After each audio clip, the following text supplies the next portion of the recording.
June 13th, 2025, and the Miami-Dade County Courthouse is a pressure cooker. Sean Diddy Combs sits at the defense table, his charcoal Brioni suit pressed to perfection, but his jaw clenches, betraying the strain. For 6 weeks, his trial has ripped apart his legacy, exposing allegations of sexual assault, coercion, exclusive parties at his Star Island mansion, and threats to bury witnesses. Men and women, some with trembling voices, others with steely resolve, have testified about a mogul who twisted the music industry into his personal fiefdom. Today, the air hums with electricity. Aubrey Drake Graham, the hip-hop titan who's sidestepped scandal for a decade, has submitted a sworn video testimony. The gallery buzzes with whispers. This could be the blow that fells an empire. Drake's face appears on a courtroom screen. He's alone in a sparse Toronto office. No OVO chains or slick styling, just a faded gray hoodie and dark circles under his eyes. His voice, usually a smooth cadence, cracks like thin ice. "I never told a soul," he says. "Not my mother, not my closest friends." On October 12th, 2014, at LIV Nightclub in Miami, Diddy didn't just hit me. He did something that broke me in ways I'm still trying to understand.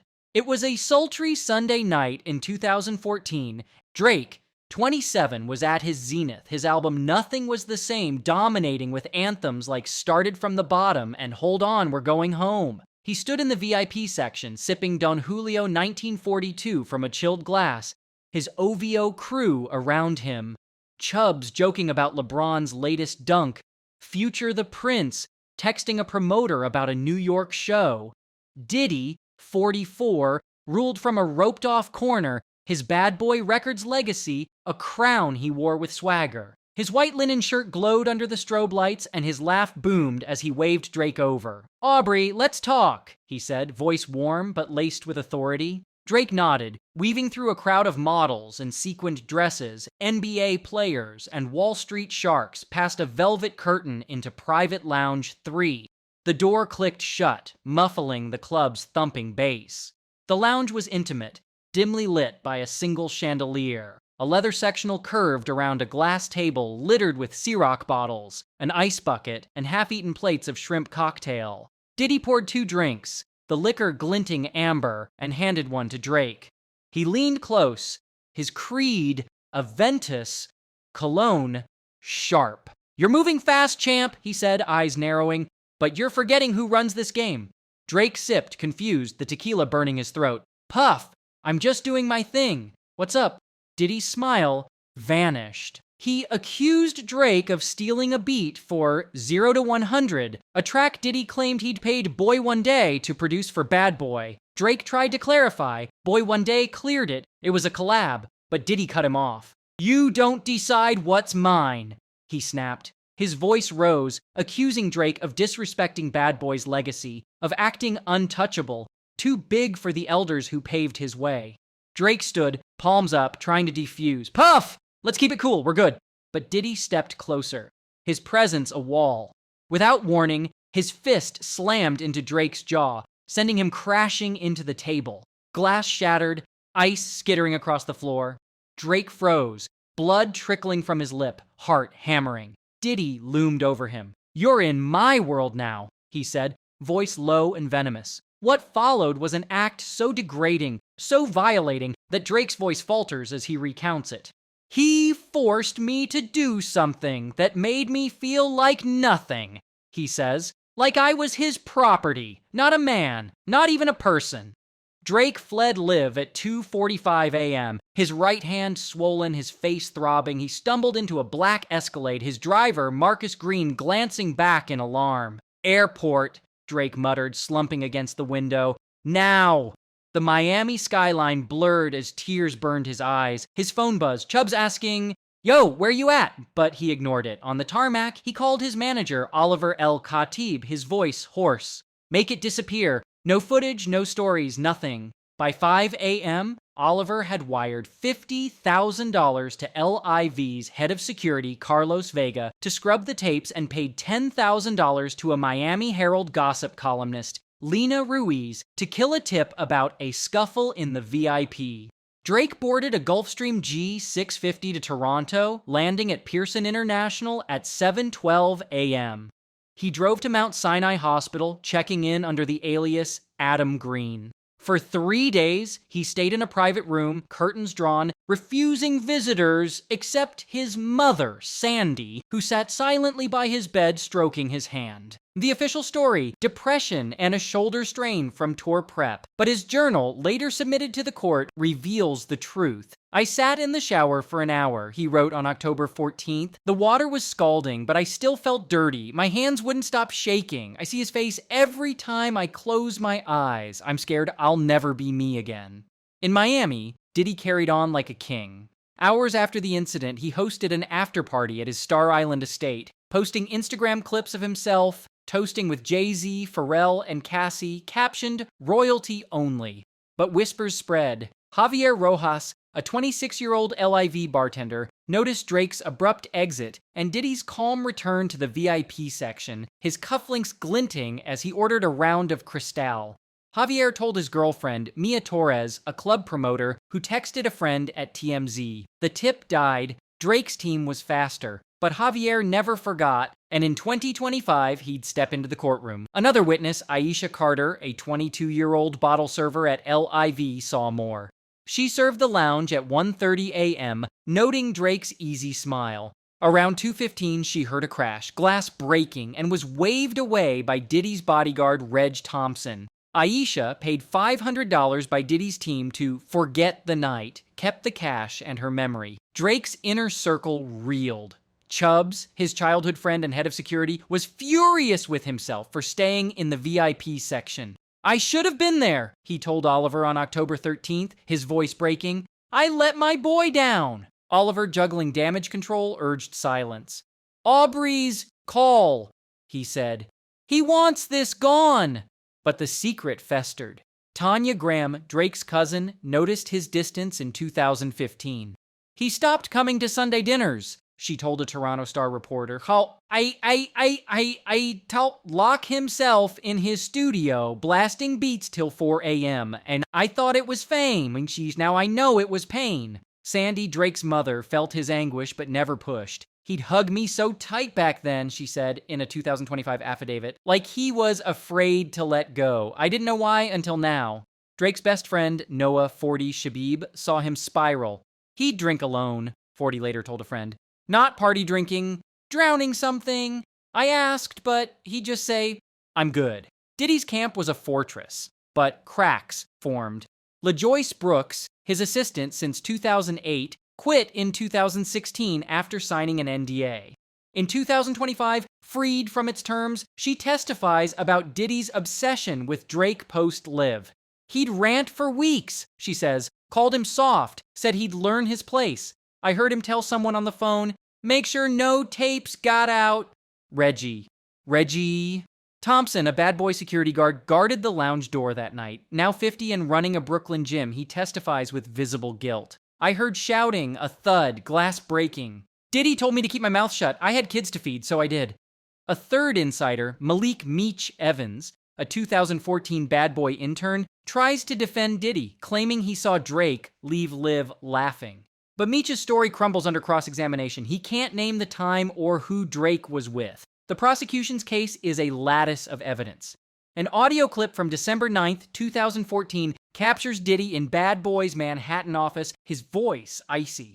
"Who does he think he is?" he tells LaJoyce. "That Canadian kid needs to learn my rules. He's not untouchable." And LIV Invoice lists Private Lounge 3 as reserved for SC October 12th, 2014, 11 p.m. to 3 a.m., $10,000 deposit. Cybersecurity expert Dr. Lena Patel testifies about a recovered server log showing a 24-minute gap in hallway footage from 2:12 to 2:36 a.m.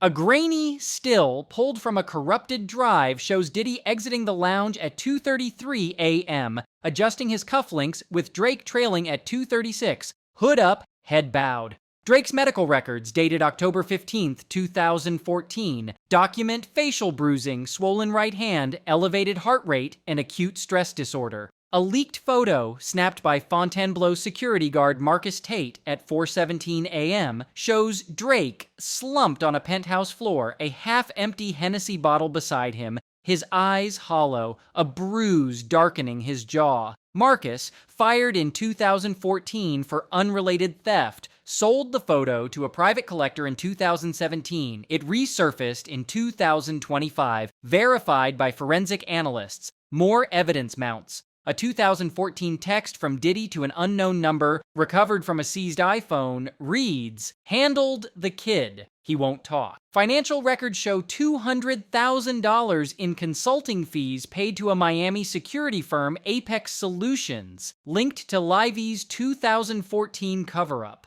Javier Rojas testifies, Drake was vibing all night. After the lounge, he looked like he'd seen a ghost. Diddy came back cool, ordered shots. Aisha Carter adds, I heard glass break around 2:15. Diddy's people paid me to stay quiet. A third witness, Elena Vasquez, a LIV cleaning crew member, found a broken Ciroc bottle and blood specks in Lounge 3 at 5 a.m. She reported it to her supervisor, who shrugged. VIP stuff, he said. Elena kept a photo of the mess, now in evidence.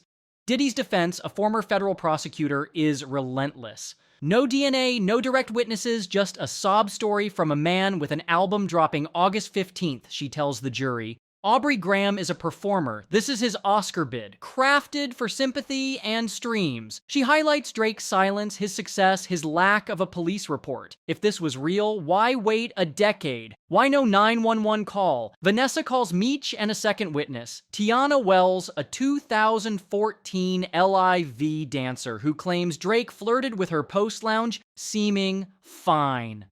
Tiana's timeline falters. She places Drake at the bar at 2:30 a.m. when footage shows him gone. The jury stirs, skeptical. Diddy keeps his face neutral, but his fingers drum the table, a nervous tick caught on C-SPAN. Online, the world fractures. X explodes with number Drake lied, pushed by Diddy loyalists. Perfect timing for a comeback.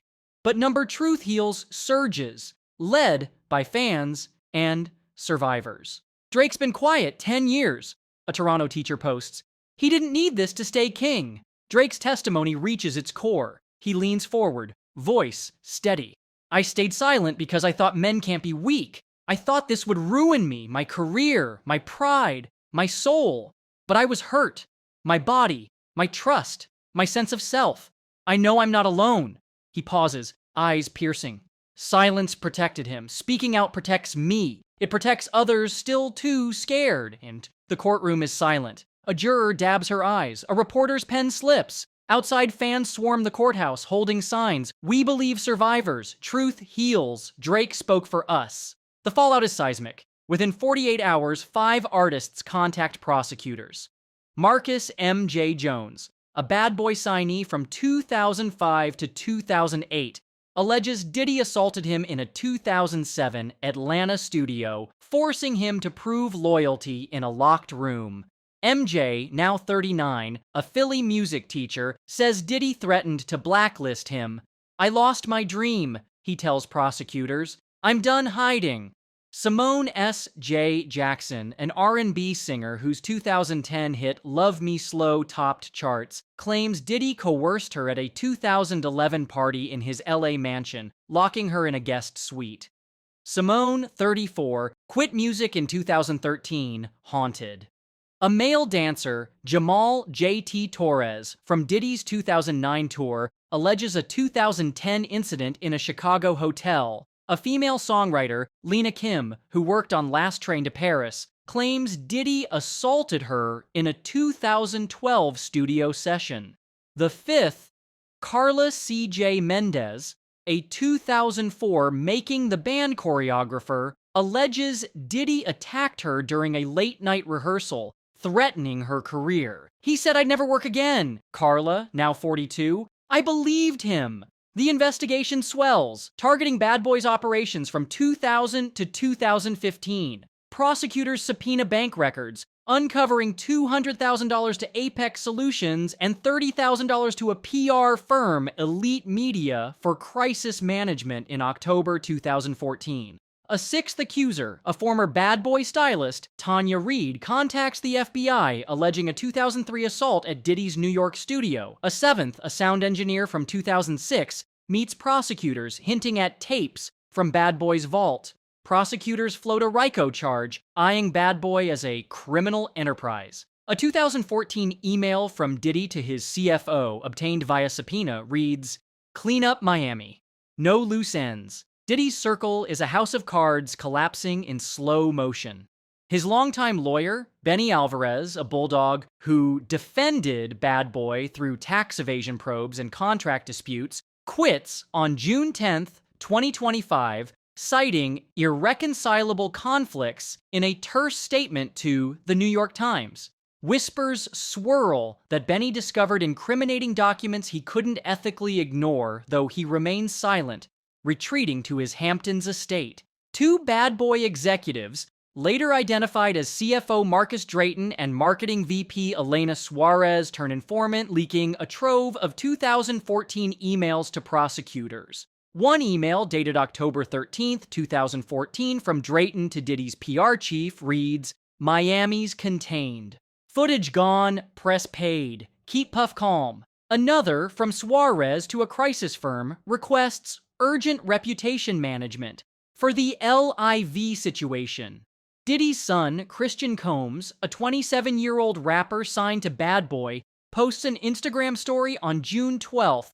Family first, but truth matters. I love my pops, but I see the shadows now. Fans dissect the cryptic message, with number Christian speaks trending as many speculate he's distancing himself, torn between loyalty and doubt. Some claim Christian overheard a heated call between Diddy and Benny days before the resignation, hinting at a cover-up. Diddy's sister, Keisha Combs, a Bad Boy VP since 2005, is subpoenaed on June 14th over $200,000 in mysterious 2014 payments labeled consulting fees to Apex Solutions, a Miami security firm linked to LIV. Keisha, usually poised, appears shaken at the courthouse, avoiding Diddy's gaze as she's questioned about signing the checks. Diddy's unraveling spills into public view on June 16th, when he snaps at a CNN reporter outside the courthouse, his voice raw. "Y'all don't know me, you don't know what I've built!" The outburst, caught on video, goes viral, fueling number Diddy down and memes of his red-faced glare. In private, he paces his Miami penthouse, telling Vanessa Carter, his lead attorney, "I built this empire from nothing! They can't take it! They won't!" His voice shakes, betraying the bravado, as Vanessa warns him to stay composed. His inner circle shrinks further when his longtime driver, Jamal J.P. Pierce, is overheard at a South Beach bar saying, "Puff's not the man I thought he was." J.P., who chauffeured Diddy the night of 54, is subpoenaed the next day, his testimony looming. Diddy's mother, Janice Combs, visits him on June 18th, urging him to make peace with God, a plea he brushes off. But her tearful exit from his mansion sparks tabloid headlines. The empire he ruled with an iron grip is fracturing, and Diddy, once untouchable, feels the walls closing in. Drake's camp is a tempest of relief, pain, and unresolved wounds. In Toronto, Drake barricades himself in his YOLO estate, a sprawling mansion with floor-to-ceiling windows overlooking Lake Ontario. He spends days in his home studio, sketching lyrics on a yellow legal pad, his phone on silent, ignoring calls from Kanye, Rihanna, and even his mentor, Lil Wayne. The weight of his testimony lingers, a mix of liberation and raw exposure. Chubbs, Drake's childhood friend and head of security, doubles the estate's guards, installing new cameras and hiring ex-Mossad consultants, fearing retaliation from Diddy's loyalists. Chubbs blames himself for staying in LIV's VIP section that night, replaying his failure to follow Drake into the lounge. "I let my brother down," he tells Oliver El-Khatib, Drake's manager, in a tense June 13th call, his voice thick with guilt. Oliver, who orchestrated the 2014 cover-up, confesses to a childhood friend, "I buried it for Aubrey, paid off who I had to, but it ate me up." Night in my dreams. Noah, 40. Shabib, Drake's producer and best friend, works on their next album, Views from the Void, in the estate studio. "He's writing again," 40 tells a Rolling Stone reporter, "but it's dark. Songs about shame, power, silence. This changed him. He's not the same Aubrey." Drake's cousin, Tanya Graham organizes a family meeting on June 19th, urging Drake to reconnect, but he declines, texting, "I need time." His team grapples with public pressure. Fans flood OVO's Instagram with support, but trolls spam #sign Drake lied, accusing him of fabricating for clout. A leaked audio of Drake's 2014 hospital call to Oliver, where he whispers, "I can't let this get out," surfaces on X, sparking debate over his silence. Yet his inner circle rallies, with Future the Prince hiring a crisis PR firm to shield Drake's mental health. The testimony has freed him, but the scars run deep, and his camp braces for a long healing process. The music industry stares into a harsh mirror, its flaws laid bare. Billboard's July cover, Bad Boys Fall, features a stark photo of Diddy's empty Bad Boy Records office, quoting an anonymous A&R exec. Puff's power was absolute. "We knew he played dirty, blacklisting artists, strong-arming deals. We looked away because he delivered hits." Vibe publishes an op-ed, "Beyond Diddy, Hip-Hop's Reckoning," by a former Def Jam exec, demanding accountability for decades of unchecked power. Puff's not the only one, it reads. The industry's built on silence. The Breakfast Club dedicates a 3-hour episode to the case, with Charlemagne the God's voice cracking as he says, "If Drake's telling the truth, and I believe him, how many stories are locked away? How many artists got crushed?" Protests erupt outside Diddy's Holmby Hills mansion in LA on June 22nd, 300 marchers chanting, "No more secrets! No more lies!" led by a survivors group, Voices Unchained. The trial grinds into July, with Marcus M.J. Jones and Simone S.J. Jackson slated to testify the week of July 7th. Evidence mounts like a tidal wave. A 2014 voicemail from Diddy to an unknown recipient, recovered from a Bad Boy server, his voice clipped and cold. "The kid's handled. Toronto's quiet. Keep it that way." The courtroom gasps, jurors leaning forward. Prosecutors unveil a 2014 ledger showing $30,000 paid to elite media for LIV Crisis PR, signed by Diddy's sister Keisha. A forensic accountant testifies about offshore accounts linked to Bad Boy, hinting at a slush fund for cover-ups. A woman, her identity sealed under a court order, delivers a package to the Miami DA's office, a USB drive labeled Bad Boy Vault 2014, wrapped in a manila envelope. Her letter, read aloud in court, is brief but seismic. "I was a Bad Boy employee from 2012 to 2015. I copied this drive before I quit. I couldn't live with it anymore. It's time." The drive, under forensic review at a secure FBI lab in Quantico, reportedly contains audio, video, and documents from Diddy's inner circle, including a clip allegedly tied to Levy's Private Lounge 3. The judge, Maria Alvarez, orders a closed hearing for July 3rd to verify the drive's authenticity, barring media and public. Diddy's face, usually a mask of control, pales as the letter is read. His hands grip the table, knuckles white.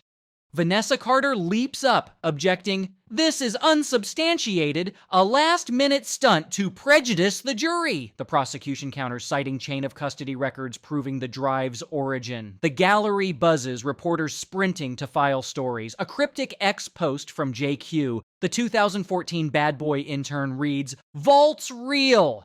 I saw them record stuff. Puff's done." The drive's contents remain locked, but leaks suggest it names other Bad Boy figures, executives, artists, even a prominent producer implicated in similar acts. The closed hearing's outcome is unknown, with Judge Alvarez sealing the transcript. Diddy leaves the courthouse that day, flanked by new security, his eyes darting, avoiding cameras.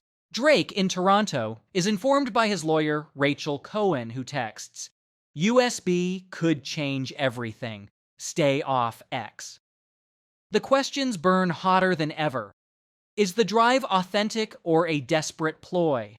Does it hold the final nail for Diddy's empire, Or will it unravel in court? Who else is named in its files? And what did they know? How many suffered in Bad Boy's shadow? Their stories buried in that vault. The industry teeters, unable to rebuild on the same lies. The truth, buried for a decade, has clawed free, and voices rise, each a crack in the foundation. The tape looms, its secrets a shadow over the trial, whispering of more names, more pain, more empires to fall. The world waits, breathless, for the vault to speak.